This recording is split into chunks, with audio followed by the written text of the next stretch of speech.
નમસ્કાર મિત્રો, આપણે ભૌતિક વિજ્ઞાનની અંદર ધોરણ 12 માં પ્રકરણ નંબર 3 એમાં આપણો આ ચોથું લેક્ચર છે. એની અંદર આપણે ભણવા માટે જઈ રહ્યા છીએ કાર્બન અવરોધ માટે વર્ણ સંકેત. વર્ણ એટલે કલર અને સંકેત એટલે કોડ.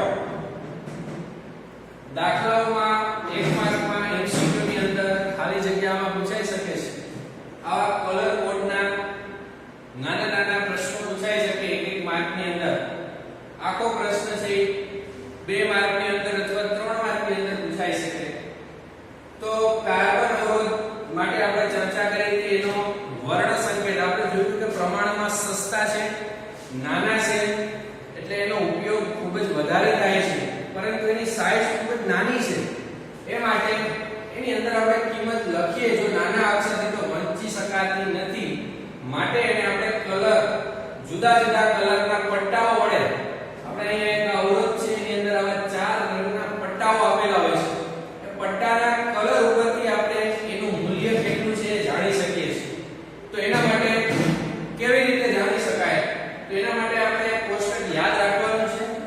એની અંદર આપણે 4 વસ્તુ બનાવી છે: રંગ, સંખ્યા, ગુણક અને સહનશીલતા. રંગ, સંખ્યા, ગુણક અને સહનશીલતા. રંગની અંદર છે કાળો બ્લેક, કથાઈ બ્રાઉન, લાલ એટલે રેડ, નારંગી ઓરેન્જ, પીળો યલો, લીલો ગ્રીન, વાદળી બ્લુ, જાંબલી વાયોલેટ, ભૂખરો ગ્રે, સફેદ white, gold gold, silver silver અને છેલ્લે છે કોઈ રંગ નહીં એટલે કે નન. સંખ્યા છે 0 થી 9 સુધી, નીચે કઈ જગ્યા લખવાની નથી છેલ્લા 3 માં. ગુણક છે જે એ સંખ્યા હોય 10 ની ઘાતમાં જવા દેવાની છે, 10 ની 0 થી લઈને 9 ઘાત સુધી. પછી 10 ની 10 ઘાત રાખવાની નથી. અહીંયા છે 10 ની -1 ઘાત, અહીંયા છે 10 ની -2 ઘાત. ત્યારબાદ એ સહનશીલતા છેલ્લા 3 માં છે 5, 10 અને 20% સહનશીલતા. તો આ સહનશીલતાનો મતલબ શું થાય? ધારો કે સહનશીલતા 5% છે તો એ અવરોધનું મૂલ્ય ચોક્કસ જેટલું પટ્ટા ઉપરથી મળે એટલું નથી હોતું, પણ એની અંદર 5% ઓછું અથવા 5% વધારે એટલા ગાળાની અંદર કોઈ પણ હોઈ શકે છે. એટલે એની અંદર વેરીએશન હોય છે 5% નું. જો ચોથો પટ્ટો છે એ સિલ્વર રંગનો હોય તો 10% નું વેરીએશન. જો ચોથો પટ્ટો હોય જ નહીં, 3 પટ્ટા હોય તો એની અંદર વેરીએશન આવે છે 20% નું. હવે તમને પ્રશ્ન થાય કે સાહેબ એમાં કઈ બાજુથી ગણવાનું? ડાબી બાજુથી ગણવું કે જમણી બાજુથી ગણવાના પટ્ટા? તો પટ્ટામાં જો છેલ્લો કલર ગોલ્ડ અથવા સિલ્વર હોય, જો છેલ્લો કલર ગોલ્ડ અથવા સિલ્વર હોય તો એની વિરુદ્ધ બાજુએથી આપણે પટ્ટાની શરૂઆત કરવાની છે ગણવાની. કેવી રીતે?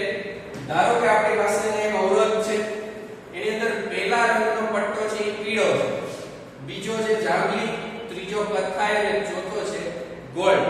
તો આના ઉપરથી કેવી રીતે મૂલ્ય મળે? તો પહેલા 2 પટ્ટાની કિંમત છે એ આપણે આ સંખ્યાવાળી લાઈનમાંથી લેવાની છે. પહેલા 2 પટ્ટાની કિંમત સંખ્યાવાળી લાઈનમાંથી લેવાની છે. કેવી રીતે? પહેલો અંક એટલે દશકનો અને બીજો એટલે એકમનો. ધારો કે પહેલો છે પટ્ટો પીળા રંગનો, તો પીળાની સામે કઈ સંખ્યા છે? 4. તો અહીંયા આપણે લખ્યું છે 4. બીજો છે જાંબલી રંગનો, બીજા પટ્ટાની કિંમત પણ અહીંયાથી લેવાની છે. તો જાંબલીની સામે સંખ્યા છે આપણી પાસે 7. જાંબલીની સામે સંખ્યા છે 7, તો જાંબલીની સામે 7. પહેલા 2 પટ્ટાની કિંમત આપણે કયા ખાનામાંથી લીધી? સંખ્યા નામના ખાનામાંથી લેવાની છે. આની કિંમત છે આપણે ગુણકમાંથી લેવાની છે. આની કિંમત આપણે લેવાની છે સહનશીલતામાંથી. તો યાદ રાખવાનું છે પહેલી કિંમત આપણે સંખ્યામાંથી લેવાની છે. તો પહેલા 4 અને પછી જાંબલી સામે છે 7, કથ્થાઈની સામે છે 10 ની 1 ઘાત. કિંમત ક્યાંથી લેવાની છે? ગુણકમાંથી.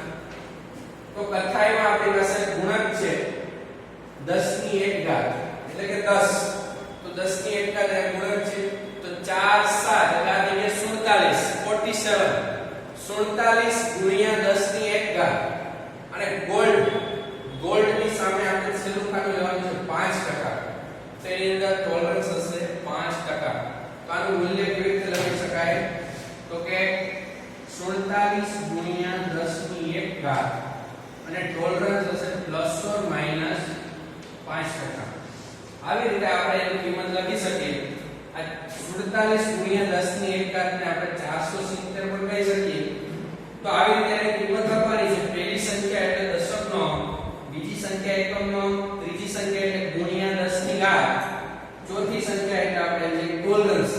બીજું એક ઉદાહરણ જોઈએ. ધારો કે કોઈ અવરોધની અંદર નારંગી, વાદળી, પીળો અને ગોલ્ડ રંગનો પટ્ટો છે.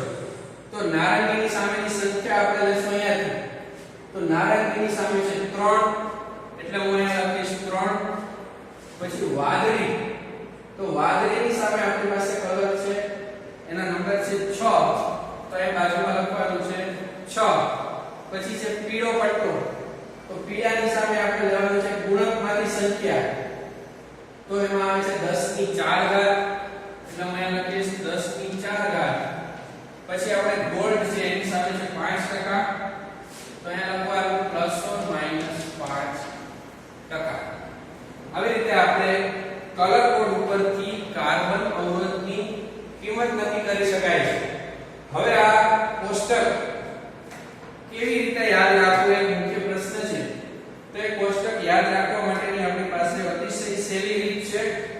તો એના ઇંગ્લિશ નામો ઉપરથી આપણે કોષ્ટકને યાદ રાખી શકીએ. પહેલા અક્ષર ઉપરથી આ જે ઇંગ્લિશ નામના પહેલા અક્ષરો છે એના ઉપરથી આપણે એના કલરો યાદ રાખવાના છે. અહીંયા છે B, અહીંયા પણ પહેલો અક્ષર છે B, પછી અહીંયા છે R, અહીંયા છે O, પછી છે Y, પછી અહીંયા છે G, અહીંયા લખશું GOES 2, પછી અહીંયા છે B, અહીંયા લખવાનું છે આપણે G, પછી અહીંયા જોઈએ તો D, પછી અહીંયા છે V, અહીંયા છે પાછું G, પછી છે W, પછી અહીંયા છે G, S અને નન. તો આ બધાની અંદર આપણે યાદ રાખવા માટે આપણી પાસે એક રીત છે. તો એમાં આવું આપણે સૂત્ર યાદ રાખવાનું છે.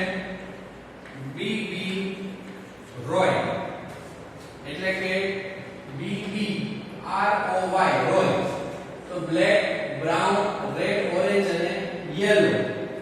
G અને B આવ્યા, તો G અને B એટલે goes to Bombay. આ છે black, brown, red, orange, yellow. પછી છે G એટલે ગ્રીન, પછી આ છે G એટલે ગ્રીન અને B એટલે બ્લુ. આ છે બ્લુ. પછી લખવાનું છે બ્લુ, પછી આવે છે V અને G. V અને G એટલે લખશું વાયા ગેટવે. અહીંયા છે G અને W એટલે લખશું ગેટ વે. તો V, G અને W. પછી આપણે યાદ રાખવાનું છે ગોલ્ડન, સિલ્વર અને યાદ રાખશું આપણે નન. તો આ અંગ્રેજીનું એક વાક્ય યાદ રાખવાનું છે. BB Roy goes to Bombay via gateway. તો અહીંયા પહેલા બે વખત B આવે છે, એટલે કે બ્લેક અને બ્રાઉન. પછી આવે છે ROY રેડ, ઓરેન્જ અને યેલો. goes to માં G ઉપરથી યાદ રાખવાનું છે આપણે ગ્રીન. પછી બોમ્બે માં B એટલે બ્લુ. પછી via gateway, via એટલે વાયોલેટ અને આ ગેટ છે. ગેટ એટલે આવી જશે અહીંયા ગ્રે અને વે એટલે થઈ જશે અહીંયા વ્હાઇટ અને છેલ્લે છે ગોલ્ડન, સિલ્વર અને નન. તો આ એક વાક્ય આપણે યાદ રાખી શકીએ કે આ BB Roy ROY goes to Bombay via gateway golden, silver અને નન. તો આવી રીતે આપણે આ વાક્ય છે એને યાદ રાખી અને આ સંપૂર્ણ 3 માર્કનો પ્રશ્ન છે એ યાદ રાખી શકીએ. તો આ 3 માર્કનો પ્રશ્ન છે કાર્બન અવરોધ માટે વર્ણ સંકેત કલર કોડ એ અહીંયા પૂરો થાય છે અને ઘરે